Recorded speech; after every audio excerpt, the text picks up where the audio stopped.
السلام علیکم ورحمۃ اللہ وبرکاتہ۔ الحمد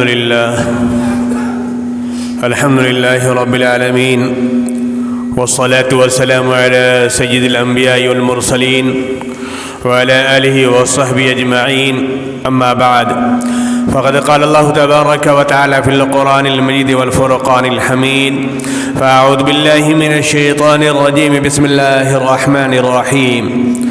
للہ ملک السماوات والارض يخلق ما يشاء يهب لمن يشاء إناثا ويهب لمن يشاء الذكور أو يزوجهم ذكرانا وإناثا ويجعل من يشاء عقيما إنه عليم قدير۔ وقال الله تعالى: وإذا بشر أحدهم بالأنثى ظل وجهه مسودا وهو كظيم يتوارى من القوم من سوء ما بشر به أيمسكه على هون أم يدسه في التراب ألا ساء ما يحكمون۔ صدق الله مولانا العظيم وصدق رسوله النبي الكريم، ونحن على ذلك من الشاهدين والشاكرين، والحمد لله رب العالمين۔ آئیے ہم اور آپ اپنے آقا نامدار تاجدار مدینہ احمد مجتبیٰ محمد مصطفیٰ صلی اللہ علیہ وسلم پر ایک مرتبہ درود پاک پڑھ لیں۔ اللہم صلی علی محمد وعلی آل محمد کما صلیت علی ابراہیم وعلی آل ابراہیم انک حمید مجید۔ اللہم بارک علی محمد وعلی آل محمد کما بارکت علی ابراہیم وعلی آل ابراہیم انک حمید مجید۔ محترم بزرگاں، دوستو، میرے دینی بھائیوں، پچھلے ہفتے الحمدللہ بلال مسجد میں بیان تھا، اس لیے آپ کی خدمت میں حاضر نہیں ہو سکا۔ کچھ باتیں آپ کے سامنے انشاءاللہ آئیں گی جس پر ہم تمام لوگوں کو توجہ دینے کی ضرورت ہے۔ اللہ تبارک تعالیٰ نے انسان کو بے شمار نعمتوں سے نوازا ہے، بے شمار نعمتوں سے نوازا ہے جو کسی کو نہیں نوازا۔ زمین اس کے لیے، آسمان اس کے لیے، چاند اس کے لیے، سورج اس کے لیے، زمین کے اوپر جو نباتات ہیں، جو اللہ نے پھل فروٹ رکھے ہیں، جو سبزیاں رکھی ہیں، جو اناج رکھے ہیں، سب اللہ تبارک تعالیٰ نے انسان کی ضروریات کے لیے رکھے ہیں۔ بے شمار نعمتیں اللہ نے انسان کو عطا کی ہیں، اور ان تمام نعمتوں میں اللہ تبارک تعالیٰ نے جو نعمت عطا کی ہے، سب سے بڑی نعمت اس میں اولاد عطا کی ہے۔ اگر اولاد نہ ہو جس گھر میں، وہ گھر سونا ہوتا ہے اور وہ گھر تاریکیوں میں ڈوبا ہوتا ہے۔ اس گھر کے اندر رونق نہیں ہوتی، اس کے گھر کے اندر خوشیاں نہیں ہوتی۔ ان ماں باپ سے پوچھئے جن گھر میں اولاد نہیں ہوتی ہے، جس گھر میں بچے نہیں ہوتے ہیں، اس گھر میں چہک نہیں ہوتی ہے۔ رات میں جب وہ سوتے ہیں تو ان کی نیند اڑ جایا کرتی ہے، جن کے ہاں اولاد نہیں ہوتی۔ میرے محترم دوستو، اس اولاد کے لیے انسان بڑے بڑے ڈاکٹر سے رجوع کرتا ہے، بڑے بڑے حکیموں سے رجوع کرتا ہے، لیکن جب اللہ نے اس کے نصیب میں نہیں لکھا ہے تو اولاد نہیں ہو سکتی ہے۔ لڑکا ہو چاہے لڑکی ہو، اس کو عطا نہیں ہو سکتا ہے۔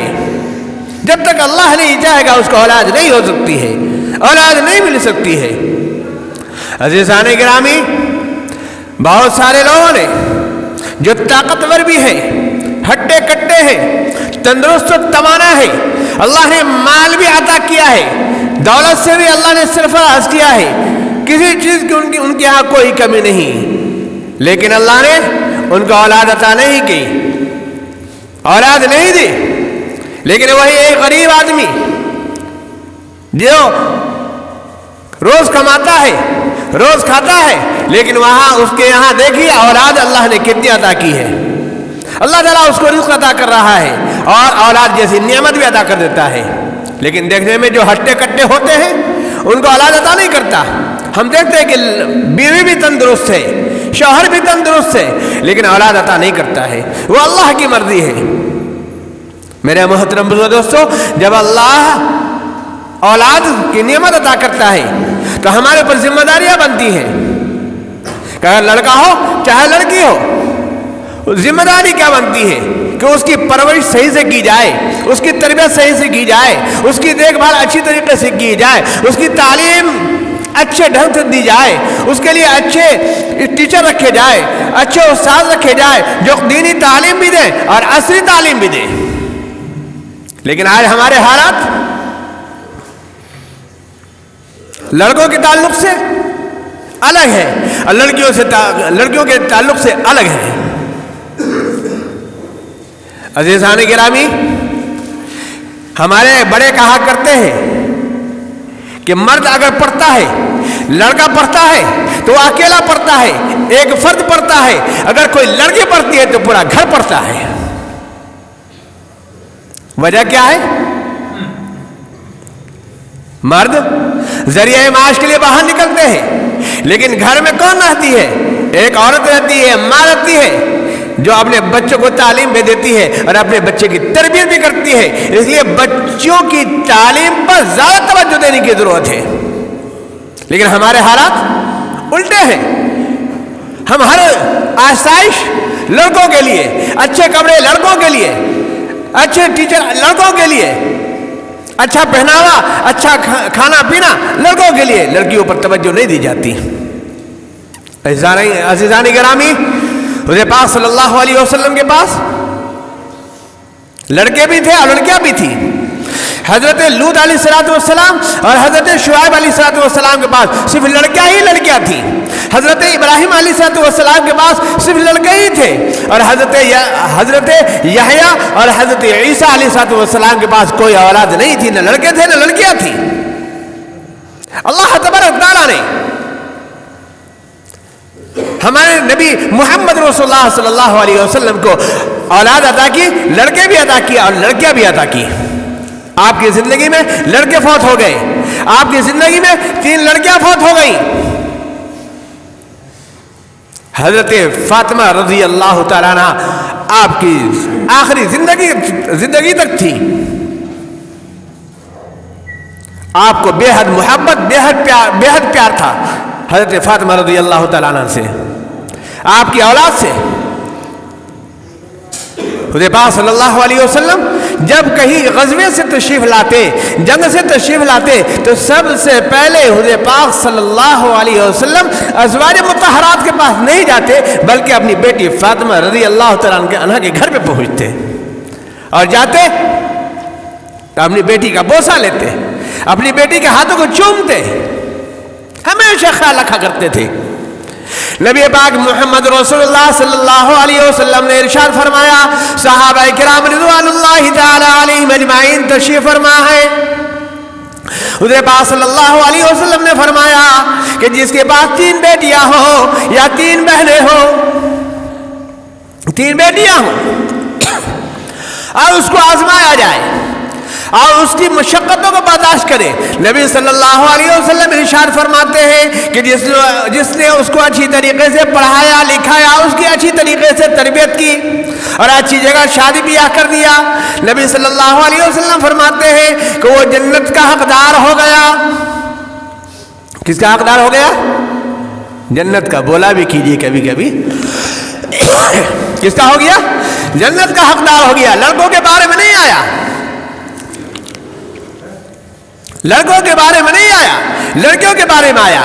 لڑکوں کے بارے میں آیا کیا کہ لڑکوں کو اچھی تعلیم دو، اچھی تربیت دو، اچھے اخلاق اس کو سکھاؤ، تاکہ تمہارے مرنے کے بعد بھی جب وہ کوئی عبادت کرے، کوئی نیکیاں کرے تو تم کو ثواب ملتا رہے۔ ایسا نہیں ہے۔ نبی صلی اللہ علیہ وسلم نے صحابی نے پوچھا، یا رسول اللہ صلی اللہ علیہ وسلم، یہ خوشخبری تو ان لوگوں کے لیے ہے جن کے پاس 3 لڑکیاں ہیں، جس کے پاس 2 لڑکی ہو اس کا کیا ہے، اس کو کیا ملے گا؟ نبی صلی اللہ علیہ وسلم نے فرمایا کہ اس کو بھی جنت ملے گی۔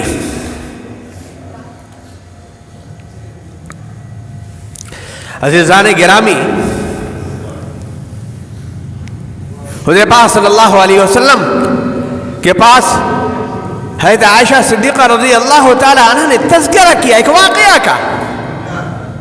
کیا واقعہ تھا کہ حضرت عائشہ صدیقہ رضی اللہ تعالی عنہ کے پاس ایک عورت آتی ہے کچھ مانگنے کے لیے. حضرت عائشہ صدیقہ رضی اللہ تعالیٰ عنہ 3 کھجور دیتی ہیں اور اس عورت کے ساتھ 2 بیٹیاں ہیں. 2 بیٹیاں ہیں. وہ ماں تینوں کھجور لیتی ہے. ایک کھجور ایک بیٹی کو, ایک کھجور ایک بیٹی کو. دونوں بیٹیاں کھجور کھا لیتی ہیں. اب تیسری کھجور توڑ کر کے ماں چاہتی ہے کہ میں کھا لوں.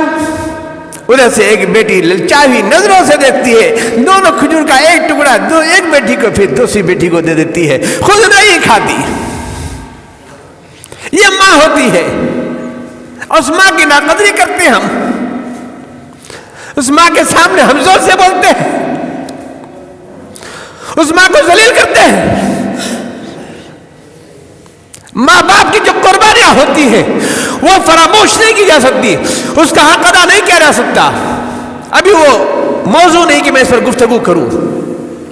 ماں باپ اپنے پیٹ کو کاٹ کر کے بچوں کے کھانے کا انتظام, پہننے کے انتظام اچھی طریقے سے کرتے ہیں کہ میرا بچہ کیسے پروان چڑھ جائے, میرے بچے کی اچھی تعلیم کیسے پالے, اس کی کوشش کیا کرتے ہیں. میرے بچوں کی ہڈیاں کیسے مضبوط ہو جائے, میرا بچہ صحت مند کیسے رہے, وہ یہ سوچتے ہیں. جب حضرت عائشہ صدیقہ رضی اللہ تعالیٰ عنہ نے یہ بات نبی پاک محمد رسول اللہ صلی اللہ علیہ وسلم کے پاس پیش کیا, نبی صلی اللہ علیہ وسلم نے فرمایا کہ وہ جنت کی حقدار ہو گئی. کس کی حقدار ہو گئی؟ جنت کی حقدار ہو گئی.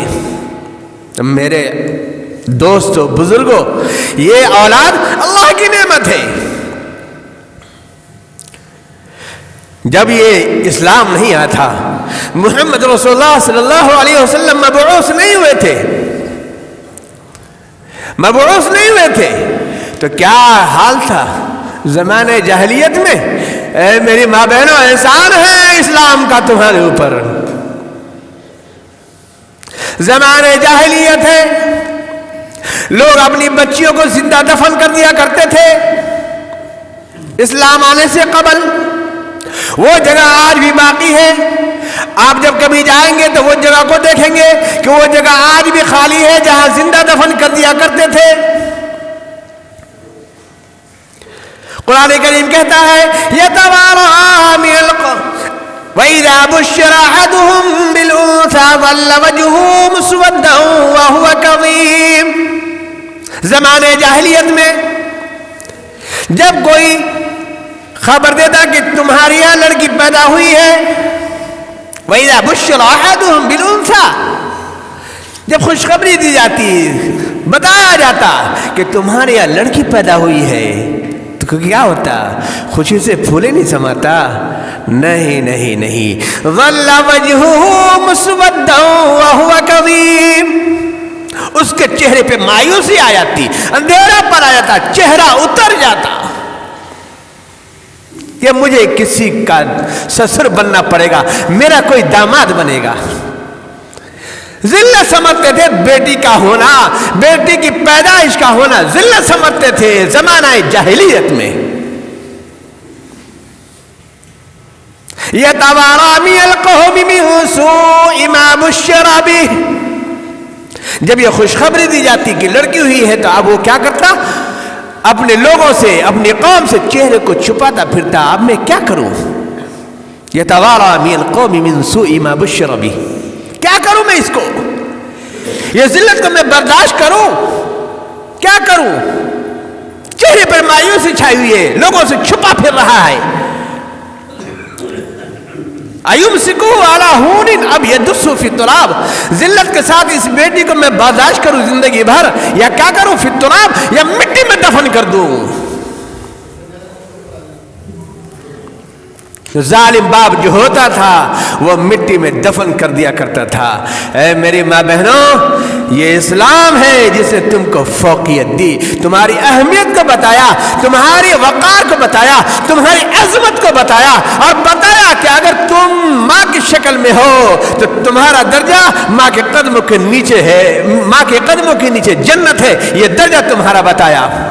ماں باپوں, تو وہاں درجہ بتایا کہ ماں کا درجہ بڑھا ہوا ہے. بیٹا اور بیٹی ہو تو نبی صلی اللہ علیہ وسلم نے فرمایا کہ بیٹے کے مقابلے میں بیٹی کا درجہ بڑھا ہوا ہے. بہن اور بھائی ہو تو نبی صلی اللہ علیہ وسلم نے فرمایا کہ بہن کا درجہ بڑھا ہوا ہے. ایک جگہ اسلام نے کہا, کیا کہا؟ الرجال قوامون علی النساء, کہ مرد عورتوں کے سرپرست تھے. تو یہ دنیا دار لوگ, یہ یہود و نصارہ لوگ, یہ کفار و مشرکین یہ کہتے ہیں کہ اسلام نعوذ باللہ عورتوں کے حقوق کو دباتا ہے. ہم حقوق کو دباتے نہیں, تم حقوق کو دباتے ہو. ہم تو اپنی عورتوں کو رانی بنا کر اپنے گھروں میں رکھتے ہیں. تم اپنی عورتوں کو باہر نکال کے کام کرواتے ہو, گھر کا بھی کام کرواتے ہو, باہر کا بھی کام کرواتے ہو. کہتے ہو یہ آزادی ہے. ہم اپنی عورتوں کو, اپنی ماں بہنوں کو, اپنی بیٹیوں کو رانی بنا کر گھر کے اندر رکھتے ہیں, اس کی عزت اور ناموس کا خیال کرتے ہیں. ہمارا حق بنتا ہے کہ ہم محنت کریں, مزدوری کریں, اور اپنی ماں بہنوں کو, اپنی بیٹیوں کو گھر میں رکھ کر کے تعلیم دے کر کے ان کو رانی بنا کر رکھیں. آج کی عورتوں نے اس کو آزادی سمجھ لیا. باہر نکلی آنکھ مچولی کہیں اور ہو رہی ہے. شوہر کوئی ہے, مزہ کوئی اور لوٹ رہا ہے. ہم نہیں چھوڑتے اپنی ماں بہنوں کو. ہاں, کچھ گھروں میں مجبوریاں ہوتی ہیں جس کی وجہ سے عورتیں ہماری نکل جاتی ہیں, لیکن مرد پھر بھی کوشش کرتا ہے. لیکن جس کا ضمیر مر چکا ہے, جس مرد کا, وہ نکلنے دیتا ہے. لیکن جس مرد کا ضمیر زندہ ہے وہ کہتا ہے تم کو نکلنے کی ضرورت نہیں, جتنے بھی محنت کرنی پڑے میں محنت کروں گا, کما کر میں لاؤں گا, تم گھر میں رانی بن کر رہو, بچوں کی تربیت اچھی طریقے سے کرو, پرورش اچھی طریقے سے کرو. ہماری چاہت یہی ہوتی ہے. عزیزان گرامی, تو زمانے جاہلیت میں لڑکیوں کو زندہ دفن کر دیا کرتے تھے, اور اس لیے کہ مجھے کسی کا سسر بننا پڑے گا, میرا کوئی داماد ہوگا. نبی پاک محمد رسول اللہ صلی اللہ علیہ وسلم تشریف فرما ہے, صحابہ کرام رضوان اللہ تعالی علیہم اجمعین بھی ہے. ایک صحابی نے اپنا زمانے جاہلیت کا واقعہ پیش کیا کہ یا رسول اللہ صلی اللہ علیہ وسلم, میری ایک بچی تھی, وہ مجھ سے بہت زیادہ مانوس تھی. جب میں اس کو آواز دیتا تو دوڑتی ہوئی آتی اور مجھ سے لپٹ جاتی, بڑی محبت سے پیش آتی. اور وہ یہ کہہ رہا ہے, نبی صلی اللہ علیہ وسلم غور سے سن رہے ہیں. نبی صلی اللہ علیہ وسلم غور سے سن رہے ہیں. صحابہ کرام رضوان اللہ تعالی علیہم اجمعین تشریف فرما ہے. کہا کہ زمانے جاہلیت کا وقت تھا, میں ایک مرتبہ اس کو ساتھ لے کر چلا اور جنگل میں جا کر کے کنویں میں دھکا دے دیا. نبی صلی اللہ علیہ وسلم کی آنکھوں سے آنسو جاری ہو گئے. نبی صلی اللہ علیہ وسلم رونے لگے. صحابہ کرام رضوان اللہ تعالی علیہم نے کہا, اے شخص تو نے یہ کیا واقعہ پیش کر دیا کہ نبی کے دل کو تکلیف پہنچا دی. نبی صلی اللہ علیہ وسلم نے فرمایا کہ اس کو روکو نہیں, اس کے دل کے اندر جو درد ہے, جو طلب ہے, جو احساس ہے, اس کو بیان کر رہا ہے. اے شخص پھر دوبارہ اس واقعہ کو بیان کر. جب اس شخص نے دوبارہ بیان کیا ہے تو میرے محترم دوستو, نبی صلی اللہ علیہ وسلم کی آنکھوں سے اتنے آنسو جاری ہوئے ہیں کہ نبی صلی اللہ علیہ وسلم کی داڑیاں تر ہو گئی. اللہ اکبر. نبی صلی اللہ علیہ وسلم نے ارشاد فرمایا کہ جب تم نے زمانے جاہلیت میں یہ کام کیا تھا, اب تم نے اسلام قبول کر لیا, اور اسلام لانے کے بعد جتنے بھی گناہ ہوئے ہیں اللہ تبارک و تعالیٰ ان تمام گناہوں کو معاف فرما دے گا. یہ ہے اسلام جس نے لڑکیوں کو عورتوں کو اہمیت دیا ہے. میرے بھائیوں, آج کے دور کے لوگ کہتے ہیں کہ اسلام حق تلفی کرتا ہے عورتوں کی. اسلام نے تو حق دیا ہے, عورتیں کے مقام کو بتایا ہے کہ ماں کی شکل میں تمہارے ماں کے قدموں کے نیچے جنت ہے. بیٹی ہے تو تم نے اگر پرورش کر کے صحیح طریقے سے اس کی شادی کر دیا تو جنت کے حقدار بن گئے. بہن ہے، اس کی کفالت کرو گے، اس کی کفالت کرو گے تو اللہ تعالیٰ تم کو جنت کا حقدار بنا دے گا۔ بہن کا کتنا بڑا حق ہے۔ حضور پاک صلی اللہ علیہ وسلم مدینے میں تشریف فرما ہے، غزوہ حنین ہوتا ہے، غزوہ حنین میں تمام قیدی پکڑ کر لائے جاتے ہیں، اس قیدی میں ایک عورت ہوتی ہے، وہ عورت صحابہ کرام کہتی ہے جا کے اپنے نبی کو بولو کہ تمہاری بہن ہے، تمہاری بہن آئی ہوئی ہے۔ صحابہ کرام پریشان کہ نبی صلی اللہ علیہ وسلم تو اکیلے ہیں، نہ ان کا کوئی بھائی ہے نہ کوئی بہن ہے۔ جب یہ کہتی ہے تو پھر صحابہ کرام جاتے ہیں کہ یا رسول اللہ صلی اللہ علیہ وسلم، قیدیوں میں سے ایک عورت ہے جو کہتی ہے کہ تمہارا نبی جو ہے، تمہارا سردار جو ہے وہ میرا بھائی ہے۔ یا رسول اللہ صلی اللہ علیہ وسلم کیا ارشاد فرماتے ہیں؟ نبی صلی اللہ علیہ وسلم فرماتے ہیں کہ اللہ تبارک و تعالیٰ نے مجھے اکیلا ہی پیدا کیا، نہ میرا کوئی بھائی ہے نہ کوئی بہن ہے، لیکن تم اس کو بلا کر لاؤ۔ جاتے ہیں صحابی، بلا کر لاتے ہیں، نبی صلی اللہ علیہ وسلم کے پاس آتی ہے اور اپنا تعارف کراتی ہے، تعارف کراتی ہے کہ یا رسول اللہ صلی اللہ علیہ وسلم آپ میرے رضائی بھائی ہیں، جب آپ بچے ہوا کرتے تھے میں آپ کو گودی میں لے کر کے دعا کرتی تھی یا رسول اللہ، یا اللہ میرے بھائی کو باقی رکھ، میرے بھائی کو عظمت عطا فرما، میرے بھائی کو وقار عطا فرما۔ میں جب بکریاں چرانے جاتی تو اپنے گود میں لے کر جایا کرتی تھی، میں آپ کو لوری سنایا کرتی تھی یا ربی ابقی لنا محمدا، میں لوری سنایا کرتی تھی یا رسول اللہ صلی اللہ علیہ وسلم آپ کی بہن میں شیما ہوں۔ نبی صلی اللہ علیہ وسلم نے اپنی کملی اتاری اور بچھا دیا،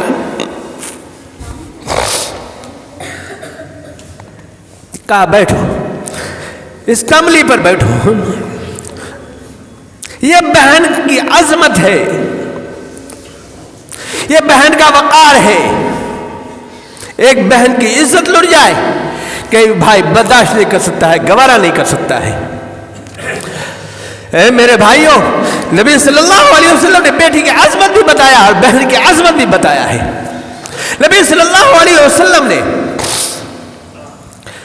اپنی رضائی بہن شیما کو کچھ کھلایا پلایا اور کہا تم جا سکتی ہو، تم آزاد ہو۔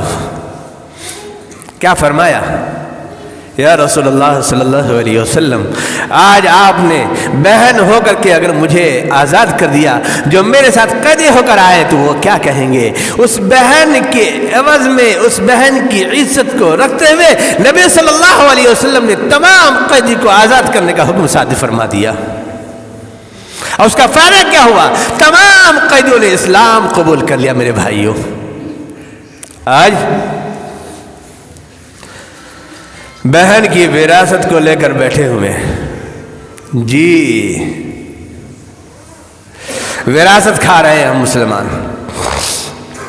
اگر ماں باپ نے وراثت نہیں دیا ہے تو بھائیوں کا حق بنتا ہے کہ وراثت نکال کر کے بہنوں کا حق ادا کرے۔ اگر بہنوں نے وراثت مانگ لیا تو واللہ کیا کہنا ہے، ظالم بن جاتا ہے بھائی۔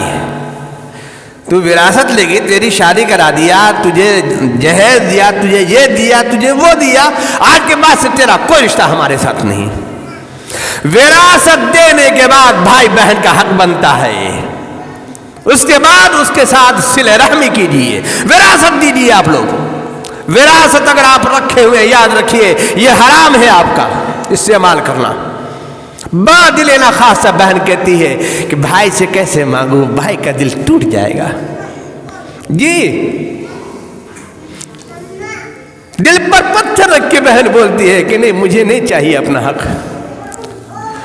اللہ کے واسطے میں بڑے سے کہتا ہوں جن کی بیٹیاں ہیں، اگر آپ کو اللہ نے صاحب وسعت بنایا ہے، صاحب سند بنایا ہے، تو وراثت نکال کر کے پہلے بیٹیوں کو دے دیجیے، اپنی زندگی میں دے دیجیے، اور اگر جن کے والدین انتقال ہو گیا ہے، بھائیوں کا حق بنتا ہے کہ وہ وراثت نکال کر کے اپنی بہنوں کا دے دے، اور دے دینے کے بعد اب بھائی بہنوں کی جو محبت ہے اس طریقے سے بہنوں کے ساتھ محبت سے پیش آئے، اللہ تبارک تعالیٰ اب صلہ دے گا آپ کو، اس کا اب اجر دے گا۔